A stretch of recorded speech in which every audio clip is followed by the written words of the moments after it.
बिस्मिल्लाहिर्रहमानिर्रहीम। अस्सलामुअलैकुम friends, welcome back to my YouTube channel meals with Javeria. आज मैं आप लोगों के लिए लेकर आई हूँ यूनिक सी रेसिपी गर्मियों के हवाले से।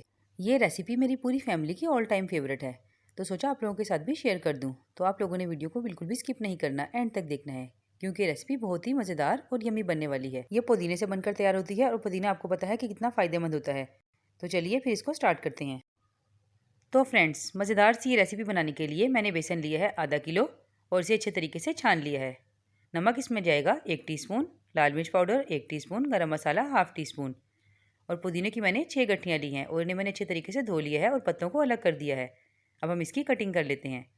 आपने इस तरीके से पत्तियों को पकड़ना है और छुरी की मदद से बारीक बारीक काट लेना है। ये इस रेसिपी का अहम स्टेप है, आपने इसे ज़रूर फॉलो करना है और पत्तियों को इस तरीके से बारीक काट लेना है।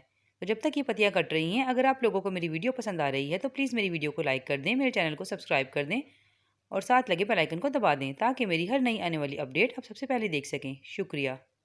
तो फ्रेंड्स, पत्तियाँ मैंने सारी काट ली हैं। अब मैं इन्हें इस तरीके से एक बड़ी परात या किसी बड़े बर्तन में ट्रांसफ़र कर लूँगी। अब साथ ही मैं इसमें ये गरम मसाला, लाल मिर्च और नमक ऐड कर दूँगी। आप अपने टेस्ट के हिसाब से इसे कम या ज़्यादा भी कर सकते हैं। अब मैं इसमें ऐड करूँगी ये बेसन। बेसन मैंने आधा किलो लिया है। आप चाहें तो इसे भी कम या ज़्यादा कर सकते हैं अपने टेस्ट के अकॉर्डिंग। अब मैं इसे पहले ड्राई मिक्स कर लूँगी हाथ की मदद से और फिर इसमें पानी डालकर अच्छे तरीके से इसकी मिक्सिंग कर लूँगी। आपने बेसन से बिल्कुल भी नहीं घबराना। इसमें पुदीने की मिकदार इतनी ज़्यादा होती है कि बेसन बिल्कुल भी नुकसान नहीं करता। तो फ्रेंड्स, ये ड्राई मिक्स हो गया है। अब मैं इसमें बिल्कुल थोड़ा सा पानी लगाऊंगी। ये देखिए, इस तरीके से आपने इसे बिल्कुल हल्का सा पानी लगाना है, ताकि जितना ये बाइंड हो जाए सिर्फ इतना ही पानी हम इसमें यूज़ करेंगे। ये देखिए, अब हाथ की मदद से आपने इसे मसलते हुए अच्छे तरीके से बाइंड कर लेना है। ये अच्छे तरीके से बाइंड हो गया है। अब मैंने एक प्लेट ले ली है और मैं इसे 3 हिस्सों में डिवाइड कर लूँगी। इसके हम बड़े बड़े से 3 इस तरीके से पोर्शन बना लेंगे और मैं हाथ को थोड़ा सा गीला कर लूँगी और इस तरीके से एक पोर्शन को उठा के ऐसे हाथ की मदद से दबाते हुए एक रोल सा बना लूँगी। ये देखिए, आपने इसका दरमियाने साइज़ का एक रोल बना लेना है, ना ही बहुत मोटा और ना ही बहुत पतला। तो ये देखिए फ्रेंड्स, एक रोल हमारा तैयार हो गया है। इसी तरीके से मैं बाकी के भी 2 तैयार कर लूँगी। अब हम इसे स्टीम कर लेते हैं। स्टीम देने के लिए मैंने एक पतीले में थोड़ा सा पानी डाल दिया है और ये इस तरीके से स्टैंड रख के जाली को रख दिया है। अब मैं ये तैयार किए हुए ये रोल इसमें रख दूँगी और एक रोल को बीच में से कट कर लिया है, क्योंकि मेरे पास स्पेस कम थी। और अब मैं इसे ढककर 15 मिनट के लिए स्टीम पर पका लूँगी। तो फ्रेंड्स, जब तक ये स्टीम हो रहे हैं, हम ग्रेवी की तैयारी कर लेते हैं। ग्रेवी बनाने के लिए मैंने 4 अदद दरमियाने साइज़ के प्याज ली हैं। टमाटर 2 से 3 अदद हैं। ये मैंने टमाटर का पेस्ट यूज़ किया है। हल्दी 1/4 टीस्पून, लाल मिर्च पाउडर 1 टीस्पून, धनिया पाउडर 1 टीस्पून और नमक 1 टीस्पून। ऑयल इसमें जाएगा 1.5 कप के करीब। सबसे पहले प्याज को हम मोटा काट लेंगे और टमाटर और प्याज को ग्राइंड कर लेंगे। उसमें तमाम मसाले भी ऐड कर देंगे और एक फ़ाइन पेस्ट तैयार कर लेंगे। तो फ्रेंड्स, 15 मिनट के बाद ये देखिए, ये हमारे रोल कितने अच्छे तरीके से स्टीम हो गए हैं। अब हम इसे निकाल कर ठंडा कर लेंगे। तो फ्रेंड्स, ये रोल हमारे ठंडे हो गए हैं। अब हम इसे इस तरीके से काट लेंगे छुरी की मदद से। आपने इसे 1 इंच के साइज़ का काट लेना है और ये देखिए, ये किस कदर हसीन लग रहे हैं। इसी तरीके से हम बाकी के रोल्स भी काट लेंगे और इसे फ्राई कर लेंगे।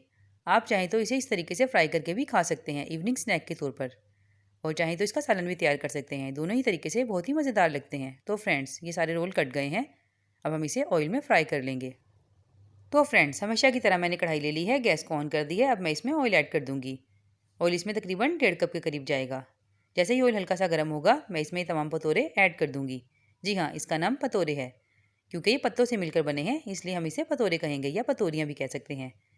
ये देखिए, इस तरीके से हल्का गोल्डन कलर आने तक हम इसे फ्राई करेंगे और अब दूसरी तरफ से भी पलटकर फ्राई कर लेंगे। तो पतोरे हमारे फ्राई हो गए हैं। अब हम इन्हें निकाल लेंगे। इस स्टेज पर आप चाहें तो इसे केचप के साथ खा सकते हैं। तो फ्रेंड्स, पतोरे हमारे सारे फ्राई हो गए हैं। अब हम बाकी के तेल में अपना तैयार किया हुआ मिक्सचर ऐड कर देंगे और इसे अच्छे तरीके से भूनने तक पका लेंगे। तकरीबन 10 से 15 मिनट लगेंगे और इसकी अच्छी सी भुनाई कंप्लीट हो जाएगी। तो फ्रेंड्स, 15 मिनट के बाद ये देखिए, मसाला किस कदर अच्छे तरीके से भून गया है। ऑयल बिल्कुल अलग हो गया है और मसाला भून गया है। अब हम इसमें पानी ऐड कर देंगे। पानी मैंने इसमें 4 गिलास के करीब ऐड किया है, क्योंकि इसका शोरबा हम थोड़ा सा पतला रखेंगे, क्योंकि जब हम इसमें पतोरे ऐड करेंगे वो भी पानी को थोड़ा सा अपने अंदर सोक करेंगे। तो ये देखिए फ्रेंड्स, पानी मिक्स करने के बाद हम इसमें ये पतोरे ऐड कर देंगे और इन्हें तकरीबन 10 से 15 मिनट के लिए धीमी आंच पर पका लेंगे। ताकि ये सारा शोरबा अपने अंदर सोक कर लें और बिल्कुल सॉफ्ट हो जाएं। तो फ्रेंड्स 15 मिनट के बाद हम इसमें गरम मसाला ऐड कर देंगे और इसे भी 2 से 4 मिनट के लिए अच्छे तरीके से पका लेंगे। आप देख रहे होंगे कि ये साइज़ में बड़े हो गए हैं क्योंकि इन्होंने शोरबे को सोक कर लिया है और ये बहुत सॉफ्ट भी हो गए हैं। अब हम इसे 5 मिनट के लिए दम पर रख देंगे धीमी आंच पर। तो फ्रेंड्स 5 मिनट के बाद हमारे मज़ेदार से पुदीने के पतोरे बनकर तैयार हो गए हैं। ये देखिए ये कितने सॉफ्ट लग रहे हैं, साइज़ में भी बड़े हो गए हैं और शोरबा हमारा गाढ़ा हो गया है। अब हम इसे डिश आउट कर लेते हैं। पुदीने की तासीर आप सब लोग जानते हैं कि ठंडी होती है। बहुत गर्मी के मौसम में अगर आप ये सालन बना के खाएंगे तो आपको बहुत अच्छा फील होगा।